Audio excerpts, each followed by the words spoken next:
You might have a story idea that you've been thinking of writing for years, but how do you know that that is a good idea, that it's worth developing into an entire novel? Typically, writers will be inspired by something, maybe an experience in their life, or maybe just an idea that has developed over time. But once they start writing, they realize that that is not worthy of a full novel, or there isn't just enough there. It was an interesting thought, but it wasn't an entire story. There wasn't the conflict. There wasn't all the things that need to be in there. So, how do you know whether you have a good idea? That's what we're going to talk about today.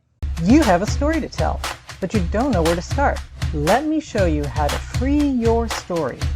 I teach you how to write and how to dig deep in your soul to release your story and make a difference in the world. Welcome to the Julia Amante channel. If we're just meeting, I am Julia Amante. I'm a women's fiction author and here to help you to write better stories. So today then, what we're going to talk about is how to see if that story idea, that idea that you have in your mind, is actually a good idea. So the first thing that tends to happen is that you have that idea and it just doesn't go away. So it's not just like, well, this is an interesting thing to write about, and then it just goes away.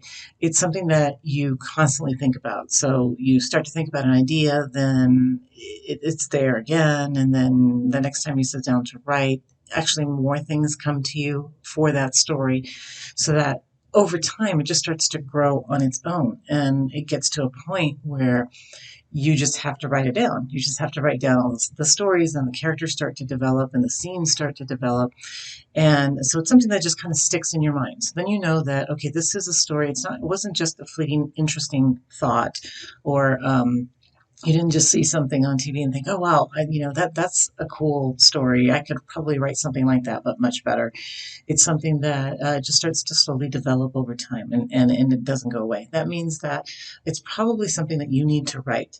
So that's the first thing, is it's just an ongoing thought. It continues to grow and develop almost on its own until you have to write it down. The next test, or the next way that you check whether a story is worthy of your time, is to start with a brief outline. Okay, so if you're not a big outliner, you might be saying, oh, I don't really want to do this, but it doesn't have to be huge. But there are a few key things that you need to start thinking about with your story.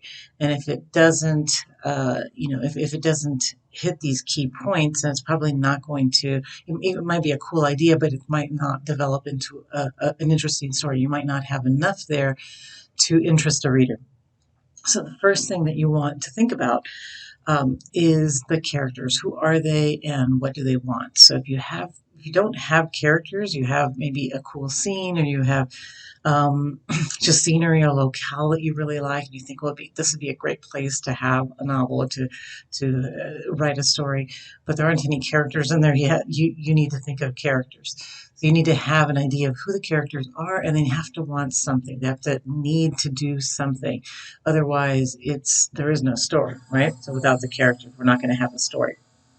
The next thing that you want to think about is the conflict. So once the characters want something, what is going to keep them from getting what they need or what they want?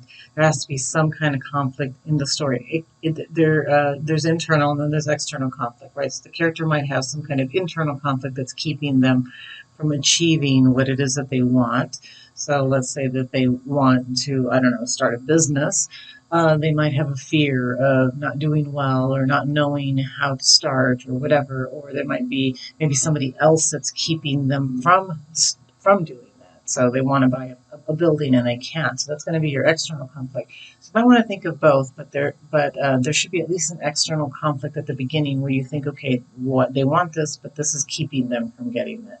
They want to get married, but they can't because they have all these other obligations that they have to meet. So the conflict is another element that must be in there. The other thing is there has to be some kind of high stakes trouble, which goes along with the conflict, right? So this is super important because it has to be something huge enough that it matters. It matters to the reader and it matters to the character.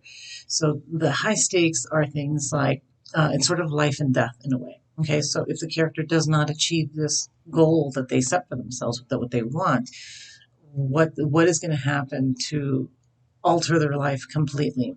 What are they going to lose? It's called a death stake sometimes because it can be death. It can be that they die, or it can be an internal death, or it can be a death of a dream. Okay, but there has to be something that's huge. So if they don't get the goal, it really needs to matter. Because if it doesn't matter to the character really, then it's not going to matter to the reader who's reading. They're going to say, okay, well, they don't get the building, big deal, right? So it has to be something really big. So I did another video about this, so I will try to link it up here somewhere so that um, you can go back and listen to the high stakes, and I'll also put in a blog where I wrote about this as well. But it has to have that. So think about, like, what is it that that is so important here to the character that if he does not reach his goal, then things are going to change forever. Okay. Um, so let's see. And there needs to be obstacles. Okay, so along the way. So this is where a little brief outline is important, because what you can add in there is, okay, well, this is where he's starting. This is the ultimate end of where this character needs to get. What are the obstacles on the way? So they're going to be little minor things, little minor setbacks that are going to make it difficult for the character to reach the goal. So this needs to be in your story somewhere too, right? So there needs to be, doesn't have to be many of them. Sometimes there's just a couple. So where it looks like everything is going well, but then there's a minor setback and the character needs to reevaluate how they're going to reach their goal, how they're going to get what they need. So if you don't have any obstacles and it's just smooth sailing to the goal, then it's not going to be very fun reading. So you want to make sure that you have that in there.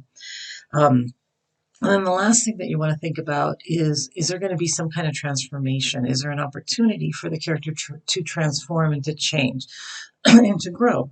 So if you can think of that, if you can think of, like, okay, this is something that I can do, that something that's going to happen in the story that's going to change the way the character thinks, or maybe the way the character approaches life, or just some kind of internal transformation. You want to have that in there because that's going to be important. That's going to make it fulfilling to the reader, and it's going to make it interesting and worthwhile reading or worthwhile writing, because you as a writer also want that. You also want to see how your character is going to grow over time. So having this basic outline of these main points, these main things that need to be in the story, is probably one of the best tests, right? Maybe not the best, but I mean, it's a great test because it shows that, okay, at least there's a through line for your story, so that you do have something to say. You do have major and minor points that you need to add in there. So once you have that, the rest of it, especially if you're not a heavy plotter, you can let it grow organically from, here's where it starts. This is the goal that the character needs. This is going to be the first obstacle that the character is going to have to, get through. These are going to be some of the conflicts that are part of the story. This is the high stakes. So when you have all that, then you're kind of ready to write either freely or to expand on that outline if you are somebody who likes to outline your story. Okay, so that's the second thing, making sure that you do have these main points that you're going to hit throughout the story. Okay, the next test, at least for me, is to actually start writing the story. I need to start writing it in order to really see if it's going to be a story and if I'm going to connect with the characters. So I will begin the story somewhere, and where I think the beginning of the story is. It might end up not being the beginning, but at least it's where I think it's going to start. Okay, and so I will start writing. I will start getting a feel of the character's personality as the character moves forward. So it can be anywhere from 3 to 5. Sorry, my dogs are barking this morning, but um, it can be anywhere from 3 to 5 chapters that you decide to write. And then once you have that, you should have a feel of like the flow of the character, the character's personality, whether whether you have enough to get to, enough conflict. Is the conflict strong enough?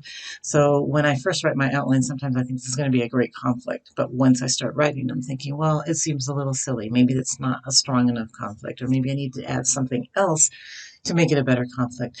So just writing at first really does help to, at least for me, to feel the story and to see if I'm going to be able to get to the end.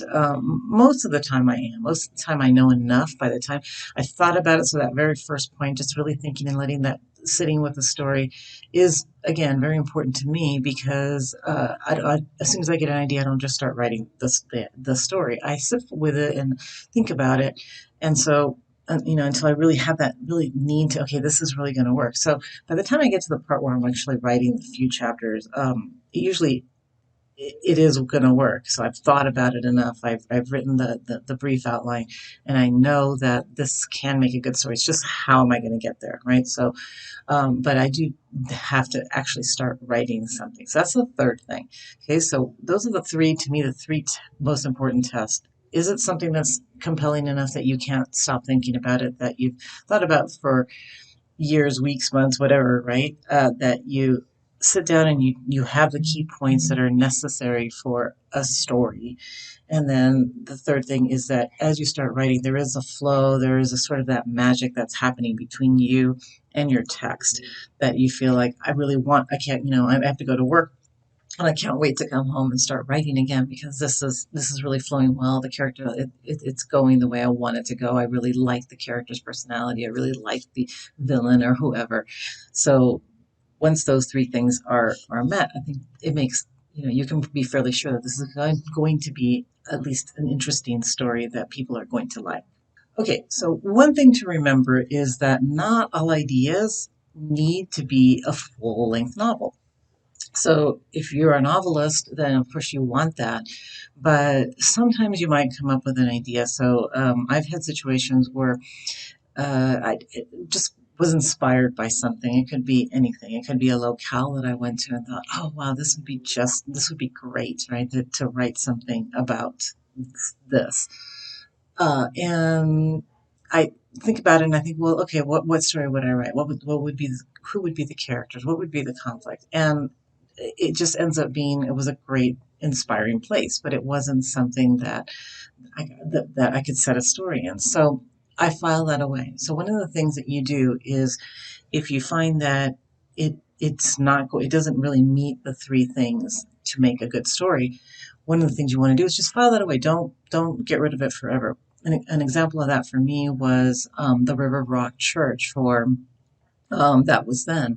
So in that book, there was a really cool church that was built in real life. So it was built by river rocks. So the people that came to work in the orange groves back in the 40s and 1950s, I guess it was 1940s. They was a tent community. So they came, they lived in tents, they went to work in the orange groves, and then they came back home, and eventually little homes started to be built. But they wanted a church. They wanted to have a place to worship. So they literally, after work picking oranges all day, they came and they carried river rocks to build this church. And I thought that is such an amazing story. I just want to write a story. I want that in one of my books. And I didn't actually want to write that historical thing. I may now, but back then I didn't want to. And I thought, what can I do? I want to have a story with this, but I couldn't think of anything. So I just filed that away. And I thought someday the right story is going to come for that. I'm going to be able to include that story of the building and erecting of this church. So one of the things you want to remember is that not everything is going to be a novel today. So as you think about it, when I thought about it back then, I didn't have a story and I didn't want to write the story of the immigrants coming in and working in the orange groves. I just didn't have a story for that. But over time, that always stayed in my head that I liked that, right? I filed that away mentally and actually in writing. So if you find that something isn't working right now, there's no conflict, there's no high stakes, there's no characters, whatever you're missing, then think about how in the future maybe you might be able to use it. So just put it away. Don't forget about it. Just put it, forget about it temporarily. And then in the future it might happen. So sometimes we have inspirations or sometimes we have thoughts because we're writers and we're always thinking of stories that don't really work at the time. But that doesn't mean that it won't work forever. Or it might become something else. Maybe it won't become a novel. Maybe I could have written a nonfiction story about that. Or maybe I could have written a poem about it if I was a poet. So there are different ways that you can use things that might not make a full novel, but it might make some other type of interesting writing for you. So anytime you're inspired by an idea, there's a reason for that. So just put it away and it'll come back to you sometime. So I hope this was helpful to you. If it was, please hit the like and the share button. And I will see you again next week with the next writing tip.